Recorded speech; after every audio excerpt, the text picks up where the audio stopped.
Muito boa tarde, minhas amigas, meus amigos da Unicinos. Professor Gustavo Reis na área, mais uma vez tendo a honra de mediar uma conversa com mais um professor da Unicinos que vai nos esclarecer aspectos curiosos, aspectos importantes relacionados à pandemia de Covid-19. Dessa vez nós vamos falar de um assunto que diz respeito a todos nós, porque a gente tem que se prevenir, gente. É melhor prevenir do que remediar. Nós vamos falar de golpes na pandemia. Você sabe que se tem uma coisa que sempre acontece, é a velocidade altíssima com que proliferam os golpes que exploram virtualmente todos os episódios, por mais traumáticos que sejam, e tentam tirar proveito deles às custas da ingenuidade das pessoas. E, consequentemente, nós vamos conversar hoje com um especialista nessa área para poder aprender mais, para poder saber sobre como a gente deve se posicionar. Professor, nesse momento, e vamos começar esse papo, então, porque eu estou curioso para saber o que eu mesmo posso fazer para me proteger nessa doideira, nessa maluquice que nós estamos vivendo, tá? Especialmente no que diz respeito... Opa, temos que inverter a câmera. Dois toques na tela, professor, só dá 2 toques na tela.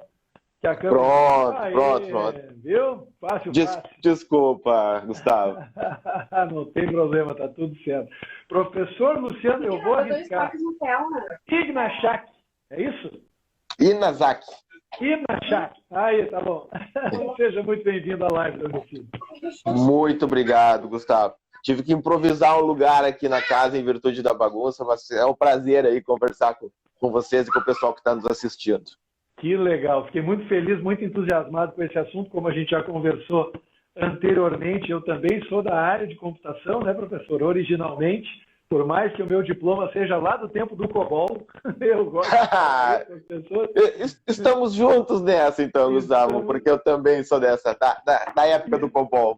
Isso aí, né? Então vai ser muito legal até para jogar um pouco de luz nesses temas aí, porque muitas vezes as pessoas são vítimas de boa fé, né? São vítimas da própria ingenuidade. Eu acho que todo mundo tem muito a aprender com relação a esse tema sempre quente, efervescente dos golpes na internet e mais especificamente ainda dos golpes relacionados à pandemia. Mas como eu sempre faço quando eu começo uma conversa, ninguém melhor que o meu próprio convidado para se apresentar. Então, nas suas palavras, professor, quem é o professor Luciano? Então tá, muito obrigado, Gustavo. Pessoal, eu sou então Luciano Nazaki, como o Gustavo já comentou com vocês. Eu tenho mestrado na área de segurança da informação e desde que eu acabei meu mestrado, que eu vou ocultar o ano, né, Gustavo, para não demonstrar aí a experiência toda que eu possuo, mas então desde 2000 e alguma coisinha eu atuo na área de segurança, tá? E desde 2004 eu já estou como professor de cursos universitários atuando na área de segurança da informação e atualmente eu sou professor da Unicinos de um curso que a Unicinos possui, que é uma graduação em segurança da informação, que é o primeiro curso do Brasil na área, Gustavo. Nós somos o primeiro curso superior na área de segurança da informação do Brasil. Até alguns momentos atrás estava conversando numa reunião apresentando o curso lá para o pessoal do Recife, para que eles, então, possam agora, nesse momento de pandemia, né, contratar os nossos alunos remotamente. Então, eu sou hoje professor desse curso de graduação em segurança da informação. Eu estou, no momento, também na coordenação, então, do curso de segurança da informação na Unicinos. E, desde o ano passado, eu também participo da coordenação de uma especialização em gestão de segurança cibernética que a Unicinos iniciou em 2019. Todos esses projetos juntos com um parceiraço aí, que é o professor Leonardo Lemes, que compartilha, né, comigo a coordenação da graduação e da pós-graduação da Unicinos. Que bacana. E garanto, não falta coisa para fazer, né? Porque se tem um povo criativo, né, professor, para continuar sempre desafiando, né, os mocinhos da jogada, é esse povo que aplica golpe, né? Que negócio impressionante. O que já começou acontecendo ao longo dos últimos 3 meses? O que vocês viram de novidades nessa área? Se tiver até algum exemplo anedótico, eu tô curioso para conhecer, professor. Não, perfeito, perfeito. Então, uma coisa que nós sempre comentamos é que na área de segurança ninguém morre de tédio. Tá? Então, quem gosta de segurança da informação tem situações novas todos os dias. Tá? E, obviamente, como na área de segurança essas situações são um pouco mais críticas, então elas demandam, né, de um pouquinho mais de, vamos dizer assim, de calma dos seus profissionais, né? Porque são situações muitas vezes que pode ter um pouquinho mais tenso. Então, nós não morremos de tédio, certamente, sempre tem alguma emoção. É uma profissão com emoção. Nos últimos 3 meses, né, Gustavo, o que aconteceu? Aconteceu que houve uma debandada, vamos dizer assim, dos profissionais do seu ambiente corporativo para normalmente as suas casas, na maioria dos casos, para as suas casas. Porém, esses profissionais que, então, moveram a sua atividade, né, de um ambiente corporativo para o seu ambiente doméstico, esse movimento ele não foi planejado. Né? Então, o que acontece? Esses profissionais eles não foram preparados para atuar para atuar remotamente, né? Fazer as suas tarefas remotamente.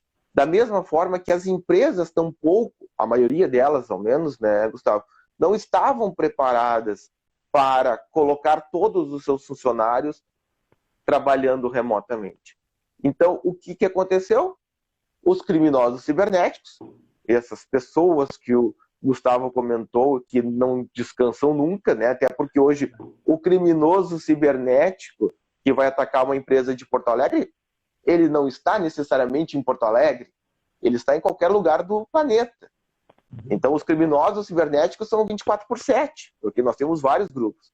Então, esses criminosos, eles se aproveitaram deste momento e aumentaram, né, a quantidade de golpes através da internet.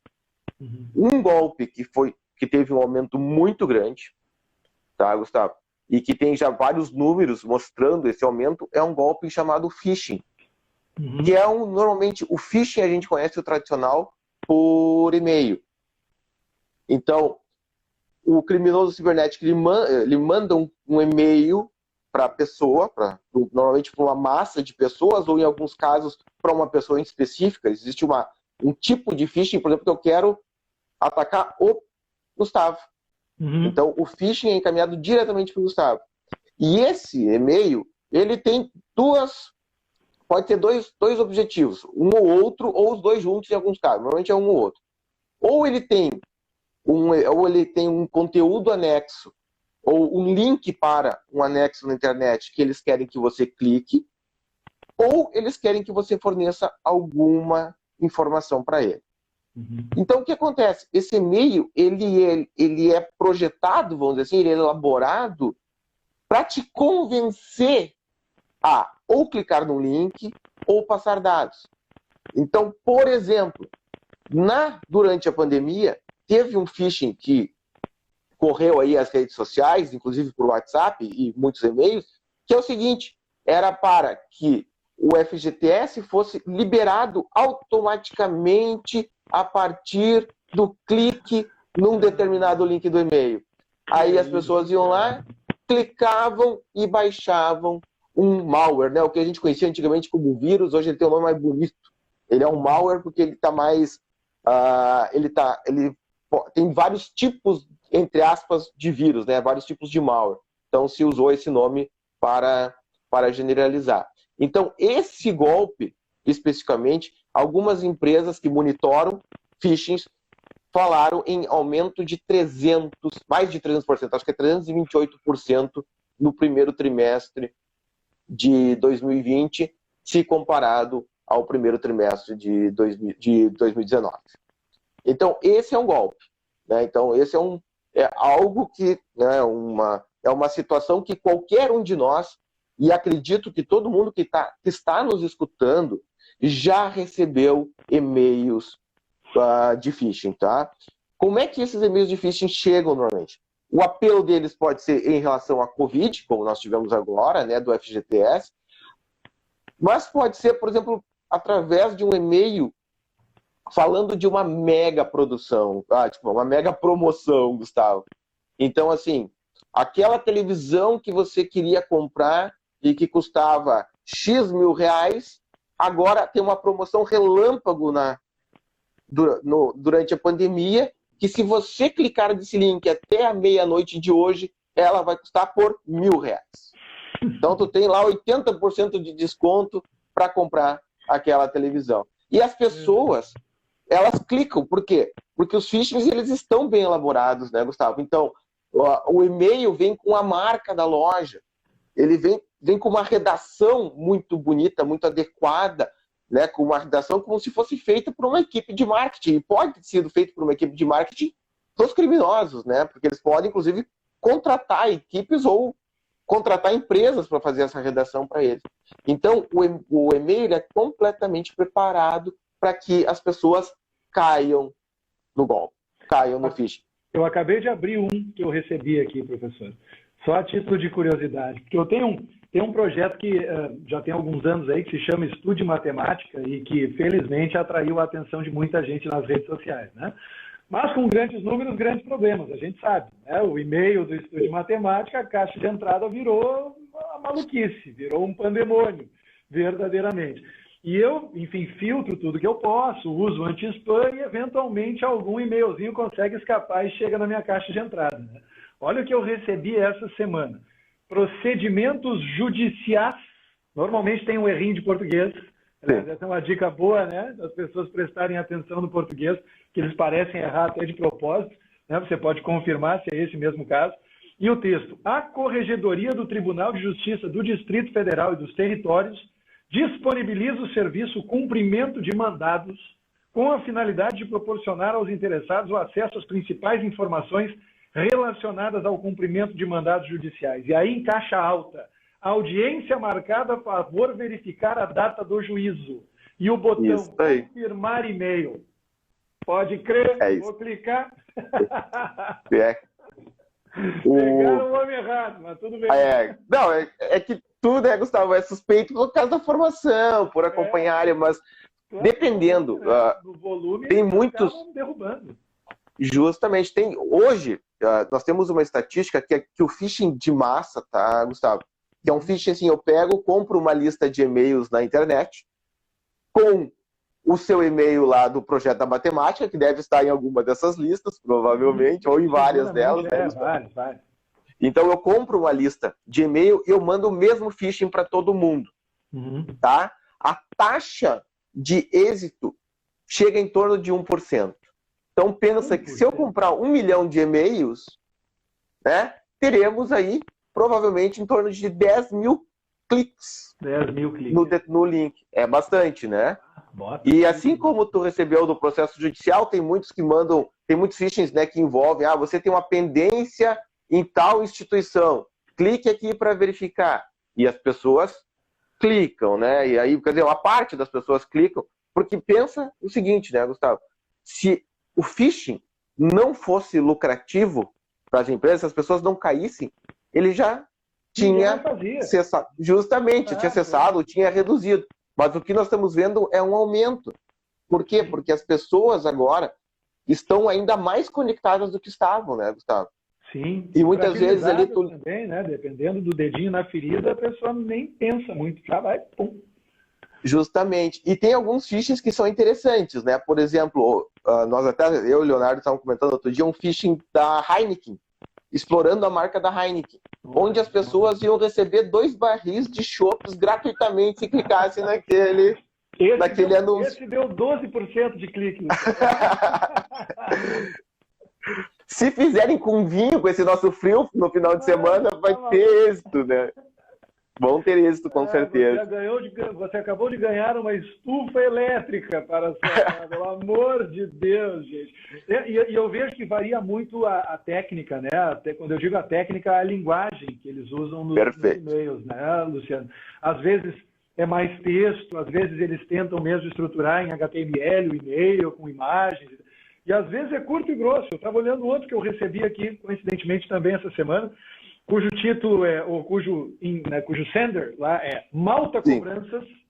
E aí tem um link, visualize a NFE aqui, a nota fiscal eletrônica aqui, e embaixo, INF documento 17351, anexo NFE, ou seja, tentando dar a impressão de que é um e-mail de sistema, de que é um e-mail automático, até para desafiar a memória da pessoa. Não me lembro de ter, né, recebido uma cobrança desse Malta aqui. Quando coloca o mouse em cima do... Eu sempre adoro fazer isso, que é a melhor parte, né?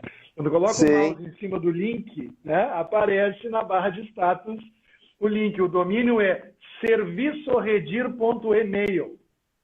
Isso aí. Pode crer.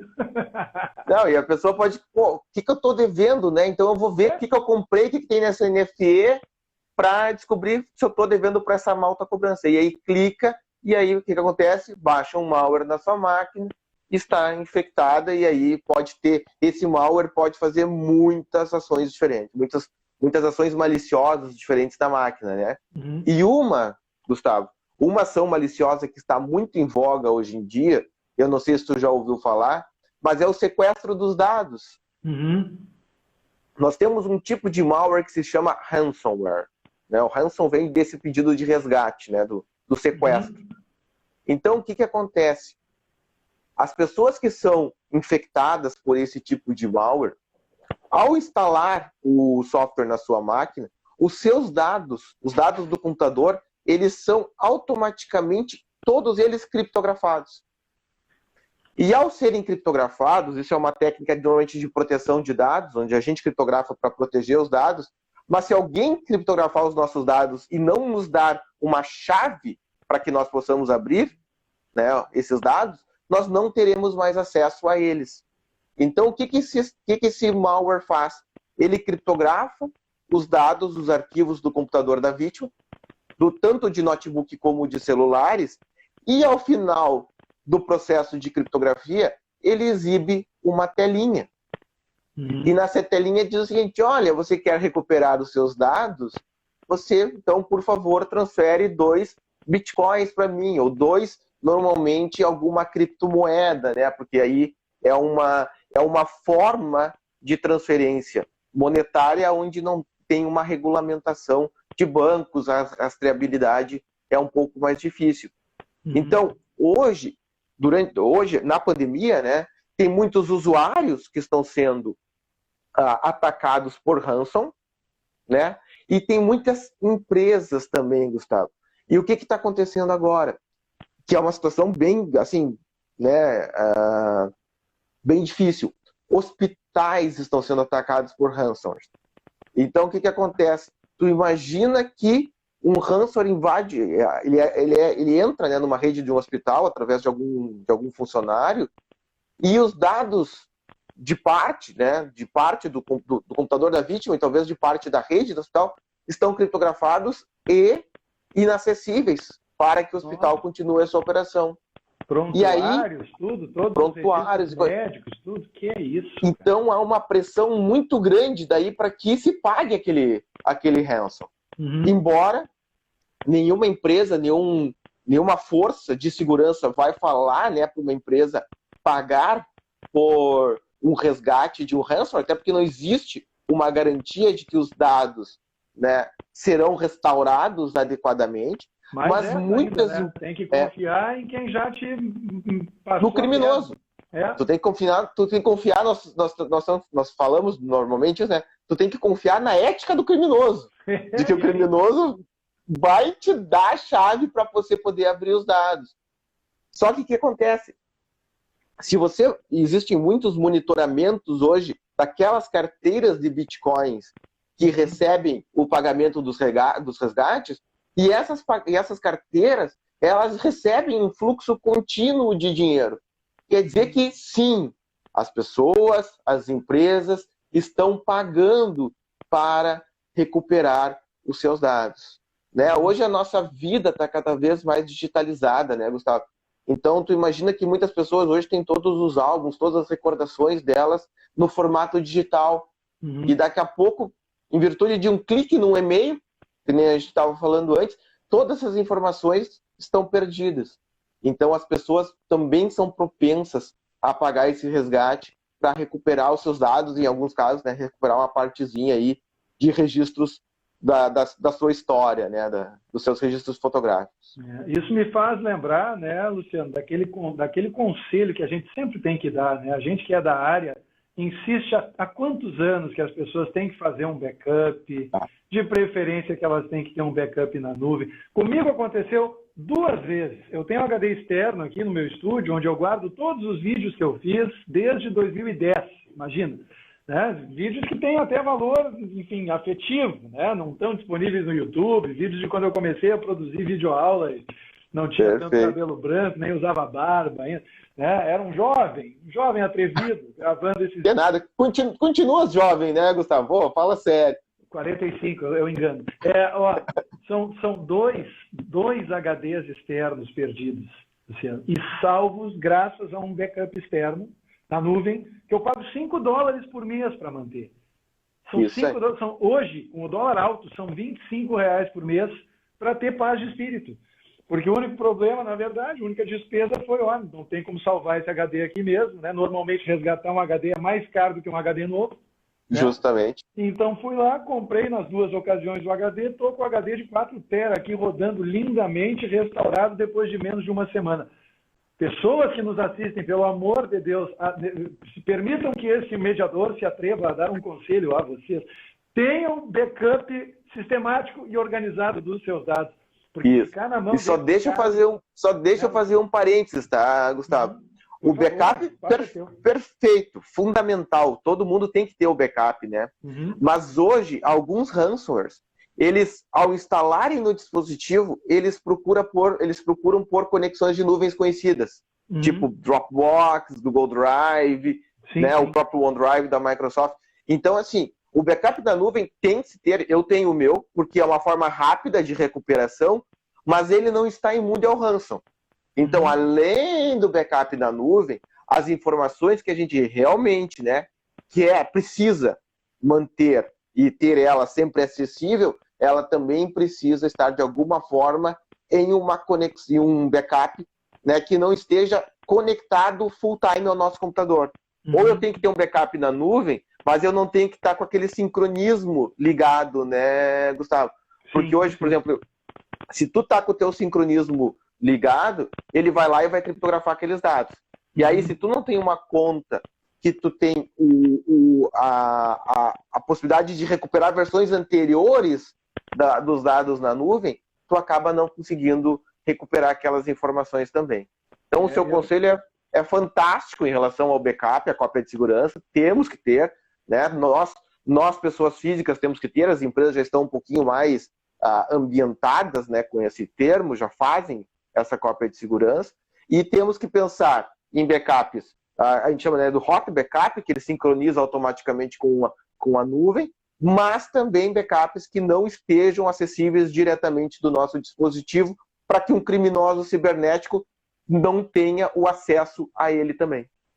E outra, né, é bom investigar empresas idôneas e bem renomadas nesse campo, né, Luciano? Porque a gente sabe que, às vezes, o HD do backup falha também, né? Lá na ponta. E aí se inventa de falhar justamente na hora que a gente precisa, né? Vai ter que fazer rollback, sei lá para quantos dias, se é que vai conseguir resgatar. Enfim. Quando eu estava procurando o serviço de backup, eu lembro que a maioria dos especialistas, e aí vocês podem me confirmar, recomendavam já na época, e isso tem uns 6 ou 7 anos, 3 backups, né? Um backup local, um backup em outra máquina, né, que esteja conectada à rede, também físico, HD ou SSD, que ainda é caro, mas enfim, e um terceiro backup na nuvem, que é tipo a prova de catástrofe.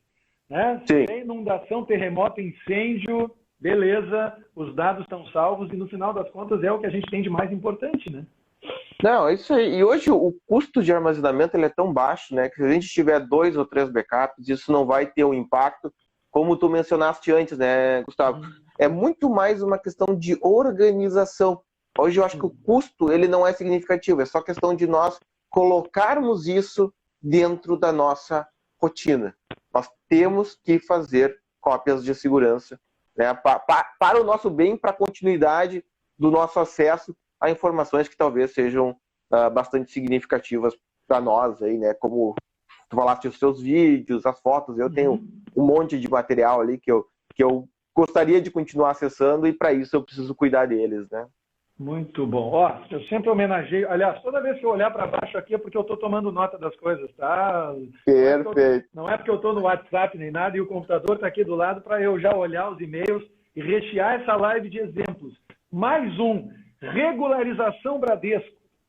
Olha só, esse é um clássico. E eu não tenho conta no Bradesco, então, paz de espírito. Prezado a cliente Bradesco, você foi bloqueado dos recursos de nosso sistema por razões de segurança. Olha que maravilhoso. Isso Alegando razões de segurança. E um botão vermelho, iniciar sincronização. Continuam batendo na tecla dos bancos, Bradesco, Banco do Brasil, Caixa, Itaú, Luciano, como é que Continuam. E isso, Gustavo, faz com que hoje o nosso sistema bancário seja um destaque no mundo também. Né? Hoje nós temos um sistema bancário completamente eletrônico, né, através de home banking, office banking, que ele é um exemplo para outros países, em virtude da quantidade de ataques que eles vêm sofrendo lá desde a década de 90, quando eles entraram no mundo da internet. E aí nós temos, por exemplo, phishings, né, Gustavo, que nem esse, que é para instalar um malware, e nós temos outros ataques que são muito peculiares contra o sistema bancário. Por exemplo, ataques que o criminoso, ele instala um malware na tua máquina e esse malware vai trocar o código de barras de um boleto bancário quando tu vai pagar. Ah, que maravilha. Acha que pagou, né? Aqui, pagou lá. Que beleza. Justamente. Então, tu vai fazer uma transferência daquele valor, pagando o boleto, que tu acredita que é lá da empresa, que é o teu fornecedor, só que, na verdade, tu tá pagando mandando o mesmo valor para uma outra pessoa. Então, o criminoso, ele é muito criativo. Né? Cara. Além disso, eu não sei se tu já recebeu algum... Desculpa te interromper, mas é que eu fico pensando, cara, tipo, é tão difícil do Brasil ser exemplo para qualquer coisa, né? E quando é pelos motivos menos nobres que a gente pode imaginar. Mas nesse caso nós somos um motivo por sermos atacados, mas daí os nossos bancos também viraram um bom exemplo, então nós acabamos virando um bom exemplo também, né? E uma outra coisa que vem acontecendo muito, pelo menos comigo, Gustavo, não sei se tu já recebeste algum, é o seguinte, por exemplo, eu contrato um determinado serviço de telefonia. Aí eu recebo um boleto daquele serviço de telefonia, mas, e algumas vezes com o valor que eu pago, com o mesmo valor, só que de um terceiro.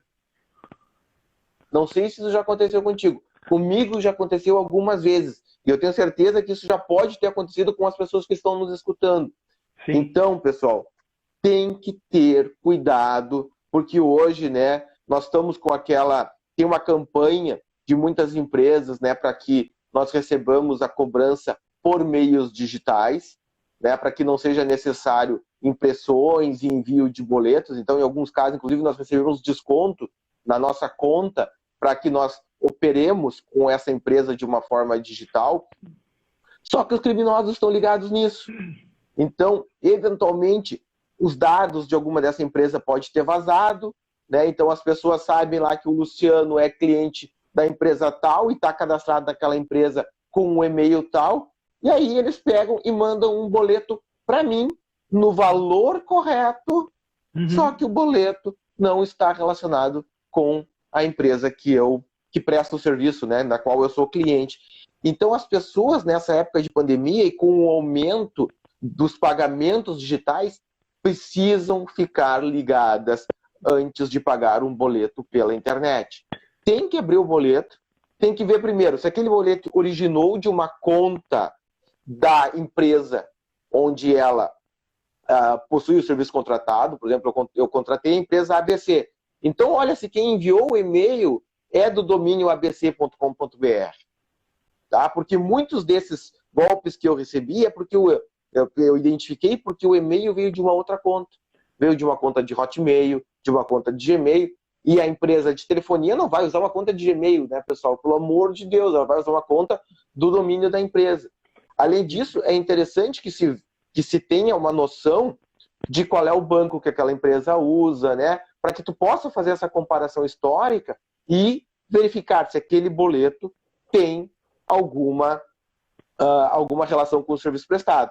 E a melhor solução sempre, né, Gustavo, embora algumas empresas façam esse serviço de disponibilizar o boleto por e-mail, mas o melhor seria eu acessar a página do meu fornecedor de serviço e pegar lá o PDF para pagar diretamente do PDF extraído da página. Né? Senão, sempre teremos essa dúvida e a gente tem que sempre se certificar que estamos pagando o boleto certo que nós recebemos por correio eletrônico. No mínimo observar o cedente, né, Luciano? Eu sei que as pessoas muito provavelmente não vão comparar CNPJ, né? Seria excesso de esperança da nossa parte. Eu nunca fiz, você provavelmente também não, tipo, chegar. Claro, quem trabalha com isso de repente até, né? Até por uma questão de experimento científico, isso aí. Tem que observar os detalhes todos nas minúcias. Mas não é o que normalmente as pessoas fazem. Isso me fez pensar em alguns golpes que tentaram aplicar para cima de mim, por intermédio da minha pessoa jurídica, por intermédio da minha empresa, de empresas tentando se fazer passar pela autoridade de registro de domínios. Né? Perfeito. Chegaram ao extremo, Luciano, eu lembro sempre, de me mandarem carta mesmo, né? E aí eu fico pensando naquele 1%, isso me faz pensar agora, porque, pô, se eles estão investindo a ponto de mandar pelo correio, gastar, sei lá, 40, 50 centavos por carta, é porque esse negócio tem que dar um retorno muito bom para justificar o envio desses boletos pelo correio. Mas não era do registro.br, era do br.registro. Com a mesma identidade visual, tipo boleto não protestável, escrito em letras bem miudinhas por dentro e tudo mais. E o mais incrível, quando eu acessei o meu Internet Banking, estava lá o mesmo boleto registrado no DDA. No DDA, claro. No débito direto automático. Explica para nós, Luciano, o que esses malucos estão fazendo para chegar lá? Não, eles têm que... Primeiro que o DDA, né, é um serviço que desde o ano passado ele está obrigatório. Então, os boletos... Hoje não existe mais a ideia do boleto não registrado. Então, por exemplo, eu também uso o DDA, né, para centralizar os pagamentos. Então, boletos de golpe, eventualmente, também cairão no teu DDA porque eles foram registrados para o teu nome. Para o teu CNPJ, para o teu CPF, né, para algum identificador isso aí. único, né?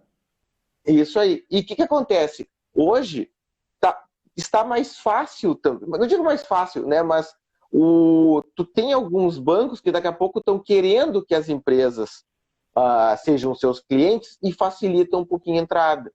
E aí os criminosos se aproveitam disso. Hoje nós temos uma situação bastante complexa, né, Gustavo? O que acontece? Tem muitos dados disponíveis na internet. Então, eu tenho certeza que se eu for atrás do Gustavo e tentar encontrar informações suas, eu encontrarei um monte de informações que permitirão que eu abra uma conta no seu nome em algum banco. Eu posso tentar no primeiro banco, tô com os burros na água, como a gente diz, né? Não dá certo. Pô, no segundo banco, talvez não tenha esse, mas em algum banco eu vou conseguir, né? Até com as minhas experiências anteriores dos meus fracassos, né? Eu vou conseguir criar uma conta no teu nome.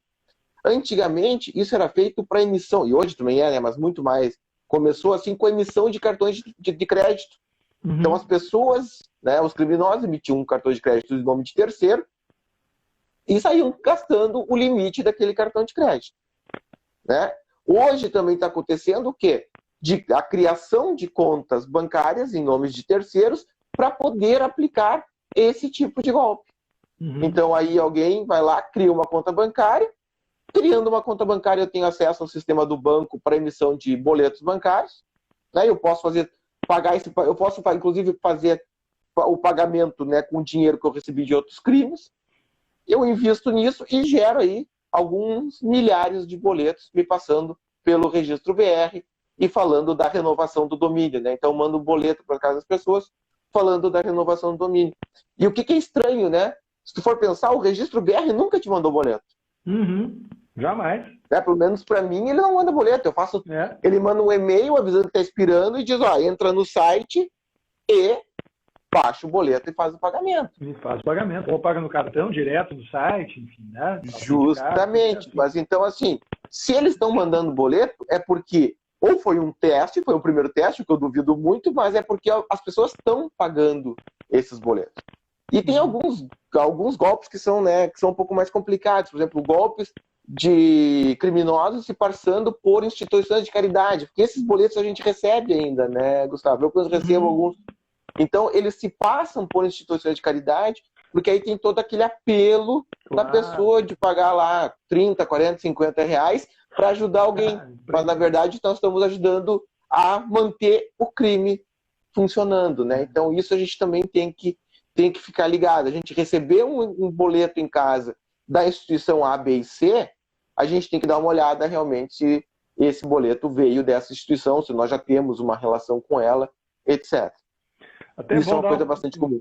Um panorama, né, Luciano, sobre o que é o registro.br. Talvez algumas pessoas que estão nos assistindo aqui não saibam, mas basicamente é a Autoridade Nacional de Registro de Domínios no Brasil. Então, se você, por exemplo, quer ter um domínio, como eu tenho aqui, gustavoreis.com.br, eu tenho que entrar em contato com essa organização, eu tive que reservar esse domínio e todo ano, ou a cada 2, ou 3, ou 4 anos, periodicamente, eu tenho que pagar uma taxa para poder continuar usando esse domínio. E nesse caso especificamente foi interessante, porque eu recebi um boleto, sendo que era muito mais do que a taxa, mas que tinha, a impressão que me dava é de que eles estavam tentando agir na fronteira do crime e da falcatrua, sabe? E do tipo, do negócio legítimo que parece, sabe?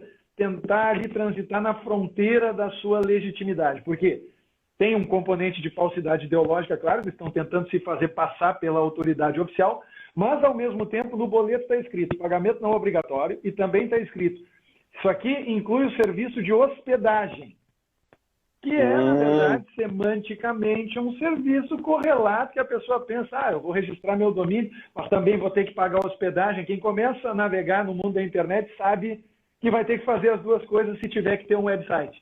Então, isso, o que eles fazem é tentar se passar pela autoridade oficial quando o teu domínio está próximo de expirar, né? Tipo, um pouco antes do registro.br mandar o e-mail, talvez, esse e-mail que nós esperamos. E essa informação é pública, né, Gustavo? Então é fácil do criminoso ter essa informação? E aí, ao mesmo tempo, explorar essa linha pontilhada com a hospedagem. Tentando vender por 250, por 300 reais, alguma coisa do gênero, um ano de hospedagem que seguramente, se você pagar, não vai usar. Né? O seu site já deve estar hospedado, estacionado, sei lá eu, em algum lugar. É brincadeira. É brincadeira. Não, São gênios. É impressionante. É o pacote, né? Domínio mais hospedagem organizado pelo crime cibernético aí. No br.registro. Olha que maravilha. Né? Com a bandeirinha. Cara, até a bandeirinha tinha.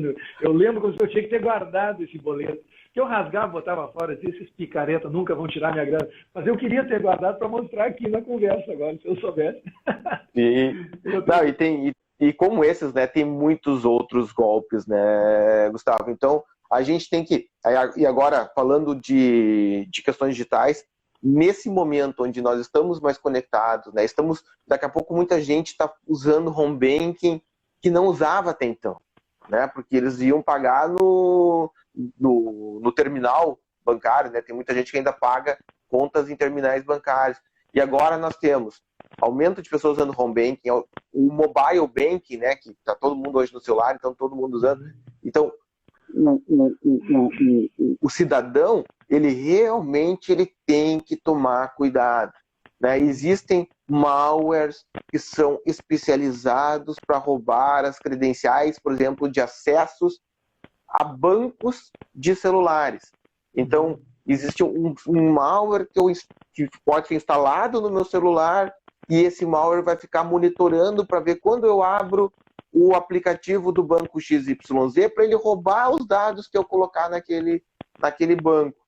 Os usuários, né, os cidadãos também têm que cuidar das contas que eles vão pagar. Então, a gente tem que estar realmente ligado em tudo, né, Gustavo? Porque nós estamos vivendo um mundo novo, um mundo muito mais digitalizado e muito mais explorado pelos criminosos, que agora, né, vão tentar ao máximo aumentar os seus lucros com essa migração de pessoas para a internet. Então, todo mundo que está nos escutando aí tem que ficar ligado quando for fazer uma transação pela internet. Uma transação bancária, uma transação de pagamento numa loja, né?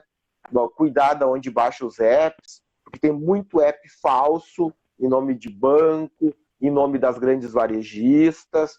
Então a gente tem que sempre cuidar, né?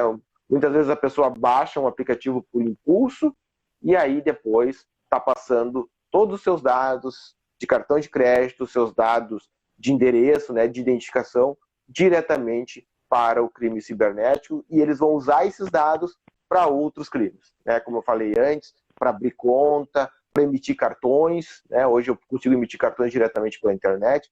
Então, esses dados que são roubados, eles vão ser reutilizados para que eles tenham ainda outros tipos de rentabilidades, né, em cima das nossas informações pessoais. Se você que está assistindo agora recebeu um e-mailzinho maroto e ficou com vontade de clicar, sabe aquela vontade que dá de clicar? Só acho que eu vou clicar aqui, mas está na dúvida, não sabe se deve clicar ou não, mande um direct para o professor Luciano, está aqui, ó, @Luciano... É isso mesmo? Luciano Ignatchak, isso aí. Ignatchak, está aqui. O professor Luciano vai dizer não clica, não clica. Não clica. Na dúvida, não clica. Eu sou o professor Gustavo Reis, já vamos trocar essa figurinha aí, ó, professor Luciano. Tá? É Show. aqui que você me encontra. E você está assistindo a essa live no Instagram, @Unicinos. Eu ia perguntar mesmo, Luciano, porque é incrível, né? Sempre tem uma proposta muito sedutora. Eles tentam ser o mais sedutores possíveis. Pode ser por caridade, como você colocou bem, pode ser por curiosidade, me faz pensar em quantos e-mails eu já recebi do tipo, descubra quem visitou o seu Instagram. Porque as pessoas são viúvas do Orkut, né? Já parou para pensar? No Orkut eles mostravam os últimos 5 que visitaram o perfil. Desde que aquilo acabou, ficou todo mundo desesperado, órfão, querendo saber quem visitou meu Facebook, quem visitou meu Instagram, louco para fazer um bolo e tudo mais. E, de novo, olha só, mais um exemplo. Eu estou instrumentado para essa live hoje. Estou recheado de exemplos. Olá, estamos à procura de funcionários trabalhando remotamente. Olha a jogada. Meu nome é Renato. Sou gerente de pessoal de uma grande empresa internacional. Ó, dando densidade. A maior parte do trabalho que você pode fazer em casa, ou seja, à distância, o salário é de 3.500 a 7.000. Durante a pandemia, Luciano. Se você está interessado... É apelativo, oferta, né? 7.000. Visite nosso site, @track22.com. O escambau, o domínio, não tem nada a ver com quem mandou. É um negócio muito doido. Então, de novo, vamos fazer vamos recapitular os procedimentos de segurança. Você está na pandemia, você está ansioso, você está angustiado em casa, periga estar na linha, né, na fronteira da depressão, periga ter perdido seu emprego, periga estar, né, com a sua imunidade baixa, Deus queira que você não tenha contraído Covid. O que você pode fazer, professor Luciano, para se proteger e para não ser mais uma vítima desses golpes? Olha, vamos fazer um checklist. Vamos lá, vamos fazer algumas coisinhas. Uma questão que é super importante, tá, Gustavo? E, assim, algo antigo, é uma dica super antiga, mas que, por incrível que pareça, muitas pessoas não fazem ainda, é, por exemplo, ter um software de antivírus, que a gente chamava antigamente, né? Hoje são os endpoints instalados, tanto no seu dispositivo de casa, né, no seu computador pessoal, como também no seu celular, né, Gustavo?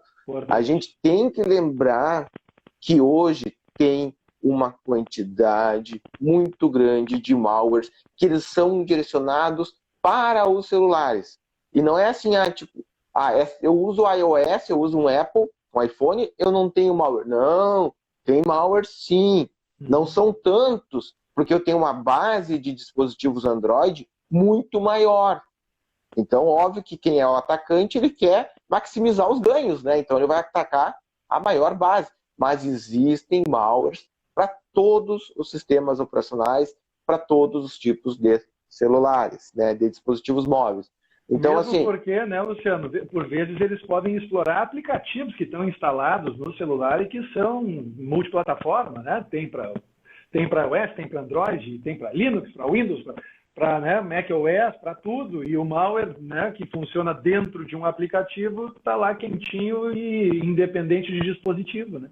Isso aí. Então, assim, temos que ter, é uma coisa assim, né, lá da década de 90, mas temos que continuar tendo. Tá? Hoje é muito mais importante, inclusive, porque nós temos milhares de malwares sendo criados todos os dias no mundo. Não é um ou dois, são milhares. Deixa eu te interromper para pedir uma recomendação. Tem algum de cabeça que está na linha de frente do teu resgate de memória, alguma versão gratuita, alguma coisa que as pessoas possam instalar para se familiarizar, tanto no dispositivo quanto no computador? Assim, eu não gosto de recomendar porque nós temos empresas parceiras do curso que são diferentes, né? Tá. Mas o que eu aconselho às pessoas? Existem sites que fazem pesquisas para verificar quais são os endpoints que têm, por exemplo, a maior taxa de detecção de malware. Então, as empresas podem botar assim, the best, vou botar em português, né? O melhor antivírus. Então, ele vai mostrar alguns sites, obviamente, né, tem que dar uma lidinha no site bonitinho, ver se é um site conhecido, né, recomendado por outros, e aí dá para pegar de lá. Mas o que é o melhor, né? Eu não vou nem puxar para a minha área, porque não é um profissional de segurança que faz isso, mas é alguém da TI. Muitas vezes é importante que a pessoa converse com profissionais da área de TI. Por exemplo, eu tenho meus endpoints que eu uso nos meus dispositivos. Então, quando eu fui comprar o endpoint, eu pesquisei antes. Então, aí eu posso recomendar para pessoas, né, que querem fazer a instalação. Então, todo mundo tem um amigo, né, Gustavo, que é da área de TI e que já leu sobre os antivírus, né, que agora são chamados de endpoints, e aí vai poder fazer uma recomendação bem legal. Mas tem vários, tá? Tem vários... Desculpa que deu uma movimentada. Tem vários endpoints aí bastante conhecidos. Tá? E todos eles têm versões gratuitas, embora, dependendo, né, Gustavo, isso é um outro ponto que eu sempre falo em aula, dependendo do que você tem de informação armazenada no seu celular, dependendo para que você usa o seu celular, né, você usa para trabalho, vale a pena pagar por um endpoint. Né? Hoje, o endpoint que eu pago, ele é em torno de R$70 o ano. Então, o valor dele por mês é em torno de, vamos lá, R$6, né, Gustavo? R$6. E aí tu vai pensar que isso vai proteger os dados, né, que estão no meu dispositivo, vai me proteger de ataques. Então, isso é uma coisinha básica aí que é básica, mas que o pessoal acaba não fazendo. Em relação a phishing, tá, Gustavo? Daí nós temos realmente que trabalhar na educação dos usuários. Porque os ataques de phishing, eles estão cada vez mais elaborados. Tu comentaste antes ali de um ponto que era uma das principais recomendações alguns anos atrás. Por exemplo, assim, olha se tem um erro de português. Sim. Olha o link. Mas o que acontece hoje, Gustavo? Hoje, com a profissionalização do crime cibernético, não tem muitos phishings que não vão ter uma escrita perfeita, um design perfeito. Então, só esse tipo de característica não vai permitir a identificação de um phishing. Sim. Então, o que nós temos que ver? Que nem tu falou antes. Eu tenho que ver lá, passar o cursorzinho em cima do link para ver se eu vou clicar no link da empresa que está me mandando.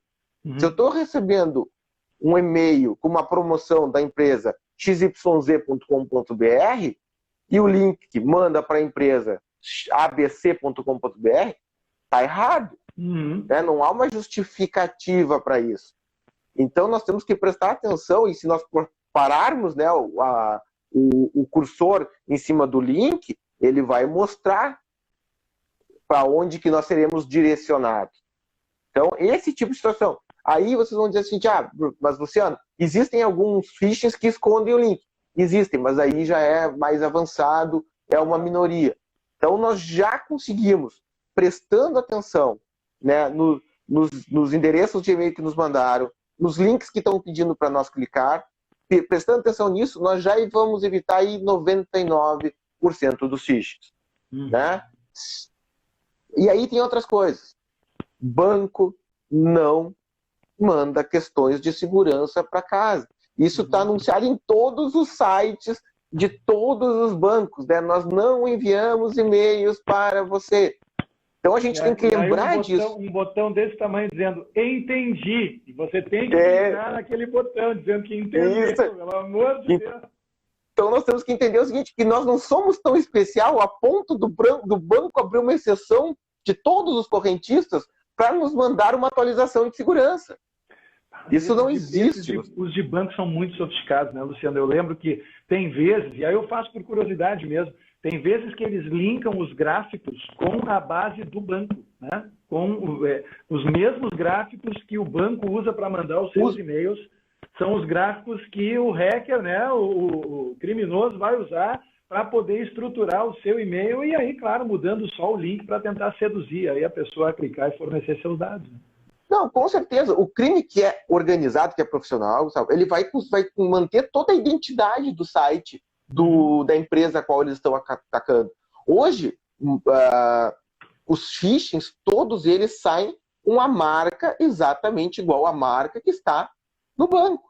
Então, não é o cara fazendo uma marca com paintbrush, né, agora Paint na casa dele. Não. Ele vai lá no banco, ele constrói aquele e-mail com base nas informações que estão presentes para aumentar a credibilidade, né? Porque tudo isso é questão de credibilidade.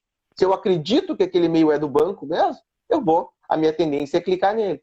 Então, o esforço para aumentar a credibilidade de um ataque, ele é muito grande. E aí ele é para um phishing, nessa questão que eu falei antes do boleto, né? De tentar mandar um boleto com as tuas informações nele, por exemplo, vai estar lá no corpo do e-mail, olha, esse boleto foi emitido para o Luciano Inazaki, CPF tal, endereço tal. Por quê? Porque o usuário vai pensar, não, essas informações é só a empresa realmente que tem. Mas não, pessoal, essas informações estão espalhadas pelo mundo, porque vocês fizeram cadastros e passaram essas informações para dezenas de sites diferentes. E muitos desses sites podem ter sido invadidos, podem ter os dados, né, que vocês cadastraram, podem ter sido vendidos para terceiros. Então, em toda essa situação, a gente não pode acreditar que se no e-mail está informações que, teoricamente, são minhas e que eu passei para poucos sites, que aquilo ali seja realmente uma comprovação da veracidade daquele e-mail, porque não é. Olhem muito bem antes de pagar uma conta. E não só você fez cadastros em muitos sites, como você usou a mesma senha nos últimos 10 anos em todos os sites. Eu lembro que eu ouvi, quando eu estava lá na URGS, ainda na computação, Luciano, um professor dizendo assim, se você consegue lembrar da sua senha, a sua senha não é boa. Eu nunca mais me esqueci disso, sabe? Tem que ser letras, números, maiúsculas, minúsculas, símbolos, tudo mais, e hoje em dia... normal, né? Cadeia de 20, cadeia de 24, 28 caracteres, caceta. Bicho, mas é que tem que ser. E normalmente com autenticação de 2 fatores, VPN, o escambau, não vamos nem entrar nesse mérito, porque aí, vamos precisar de mais 1 hora, né? Vamos precisar de várias entrevistas. Mas esse é um outro cuidado, né? Que não está relacionado diretamente com fraude, mas sim, né, Gustavo? Temos que cuidar das nossas senhas, temos que usar senhas fortes. Por quê? Porque essas bases, isso é uma questão que as pessoas não entendem. Por exemplo, o que acontece? Tu falaste ali de usar a mesma senha em 5 sites diferentes. Uhum. Se um desses sites for comprometido, ou seja, se alguém conseguir atacar o site e conseguir a sua senha, ela pode facilmente descobrir outros serviços que você usa. Certamente. Então, por exemplo, assim, aqui é uma situação muito difícil de ocorrer, mas vamos pensar que o Instagram seja atacado. Né? Porque é uma grande empresa, tem uma segurança mais forte, por isso que eu estou dizendo que é um pouco mais difícil. Não que não tenha acontecido, já aconteceu no passado de grandes empresas, e acontece, né, grandes empresas serem atacadas, mas é um pouco mais espaçados, né, os êxitos nos ataques a essas grandes empresas. Então, assim, lá se alguém conseguir acessar os meus dados do Instagram, ele vai ver, por exemplo, que eu estou cadastrado com o e-mail da Unicinos. Uhum. Então, se eu usei a mesma senha, aquela pessoa pode tentar pegar aquela senha do Instagram e colocar lá no sistema da Unicinos para ver se ela não tem acesso ao meu sistema corporativo. Uhum. Né? Então, e hoje, pessoal, muitas das nossas informações, do que nós acessamos, elas são públicas, elas estão na internet. Então, é fácil descobrir por onde anda navegando o professor Gustavo Reis. É. Né? E a partir disso, se eu tiver uma senha tua, e existe, Gustavo, algo que talvez as pessoas não saibam, mas existem bases de senhas de usuários para serem vendidas na internet. Né? Eu fiz um trabalho um tempo atrás, até para uma disciplina, onde a ideia era pegar as bases de dados de senhas na Dark Web, a famosa Dark Web. E lá eu descobri centenas de bases de senhas para vender, muitas, né, com outros dados, por exemplo, tu tem o teu usuário, tem a tua senha, tem o teu endereço, tem outras informações agregadas, e todas elas, o valor é $10. Todas que pelo menos, fizeram parte do meu trabalho. Então, assim, $10. Além disso, tem muitos desses, a gente chama dumps de base de dados, que estão disponíveis gratuitamente. Então, e tem uma outra coisa que é muito legal as pessoas saberem. Vocês podem descobrir se os dados de vocês foram vazados em algum... se os dados de vocês estão presentes em alguma base de dados vazadas. Eu não sei se tu já fez isso, Gustavo. Mais de uma vez. Então, nós temos sites hoje na internet... Mudei muita coisa depois que eu descobri lá. Isso. Tem muitos sites na internet que você coloca o seu e-mail e aquele site lá ele vai dizer, olha, ele tem, sei lá, 1000 bases de dados que foram vazadas e eles conseguiram o acesso a essas bases de dados e eles consultam se aquele seu e-mail está em alguma daquelas bases de dados. E aí avisa, olha, o seu e-mail está na base A, B, C e D. E nessas bases, as seguintes informações foram vazadas. A maioria vai estar, óbvio, o e-mail e a senha. Sim. Então, por causa disso, nós temos que realmente fazer uso de senhas diferentes em cada site. Porque senão, se um site tem as nossas senhas vazadas, os criminosos cibernéticos tentam a mesma senha em outros sites e conseguem acesso ao nosso sistema. Desculpa, ao sistema em nosso nome. Sim. E tem muitas coisas. Por exemplo, tem sequestro de contas de Facebook que podem ser feitos. Né? A pessoa entra na tua conta, troca a senha, porque ela sabe a tua senha que estava lá, troca a tua senha e cria uma senha nova e aquela conta passa a ser, então, controlada, né, por um terceiro. Isso já tem casos... Eu tive uma amiga semana passada, que teve a conta dela no Instagram sequestrada. 30 mil seguidores, professora. Teve a conta do Instagram dela sequestrada e o sequestrador, um turco, entrando em contato com ela pelo WhatsApp, cujo número estava no perfil dela, lá nas informações de contato, entrou em contato com ela pelo WhatsApp na tentativa de negociar resgate. Acontece todos os dias. Impressionante. Acontece. Mas muitas vezes o público em geral não fica sabendo disso, né, Gustavo? E a nossa função é tentar dizer, pessoal, isso existe, isso não é só no filme A, B, C e D que está acontecendo, não é só a ficção que está retratando isso. Isso acontece no dia a dia. Tem vários casos de blogs do pessoal contando como é que as suas identidades foram roubadas na internet. Então, quem quiser, né, saber um pouquinho mais, temos muitas fontes na internet contando casos de sequestro de perfis de Twitter, de Facebook, de Instagram e de qualquer rede social aí do LinkedIn, né, que é uma rede mais profissional, mas tem situações como essa acontecendo também no LinkedIn. No próprio WhatsApp, pedindo dinheiro depois para amigos, né, investigando histórico de mensagem, enfim. Ontem eu comentei, professor Luciano, que a única certeza que eu tinha era de que passava muito rápido. Por incrível que pareça, nós temos pouco mais de 1 minuto antes do Instagram encerrar a live. Então, queria agradecer em meu nome, porque eu sempre aprendo muito, em nome da Unicinos, pelo seu tempo, pela sua disposição em participar dessa live e abrir o espaço para as suas considerações finais. Como eu disse, em 1 minuto.